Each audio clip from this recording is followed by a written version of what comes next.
গাবি ফালি প্রেগনেন্ট আছে, দোয়াল আছে, সার আছে। তো আমার এই জিনিসটা আমার মেনটেন করে চলতে হয়, আমার খুব একটা কঠিন নজরদারিতে আমার থাকতে হয়। যেহেতু আমার এখন ধানের জমিতে প্রচুর পরিমাণ কাজ লাগছে, তো আমি সকালে নাস্তা খেয়ে আমি ধানের জমিতে কাজ করতে গিয়েছিলাম। তো আমি সারাদিন আজকে বাড়িতে আসতে পারি নাই। তো বাড়িতে আসার পরে দেখি সবগুলো গরু দাঁড়ায় লইছে এবং উপাস সবগুলো গরু খাবার। তো বেলা অনেক হয়ে গেছে, আমি বাড়িতে এসেছি খাবার জন্য। তো অ্যাকচুয়ালি আমি খেয়ে আবার চলে যাব। তো দেখি গরুর ঘরে আমি ঢুকে দেখি লেদাই এবং গরু সবগুলো কদচার হয়ে লেগেছে। তো নিজের পেটে খিদা নিজেও খাইতে হবে। তো হ্যাঁ, আমি চিন্তা করলাম এখন যদি আমি খাইতে যাই তো আমার গোসল করব, খাবো, আমার 1 ঘন্টা সময় বের হয়ে যাবে। তো 1 ঘন্টা সময়টা যে গরু শুইবে না গরু খাইতে পারবে।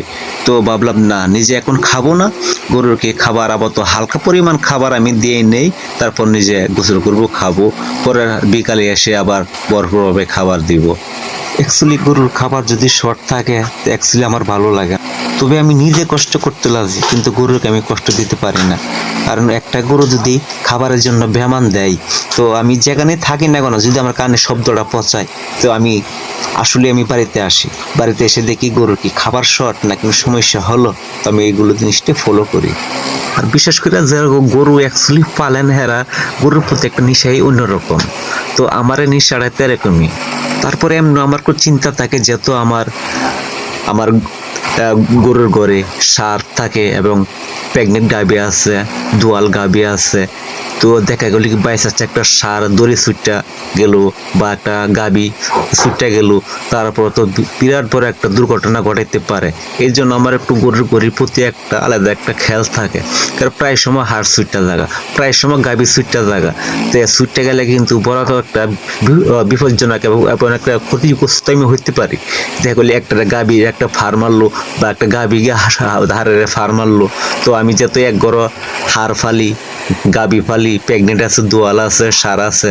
তো আমার এই জিনিসটা আমার মেনটেন করে চলতে হয়, আমার খুব একটা কঠিন নজরদারিতে আমার থাকতে হয়।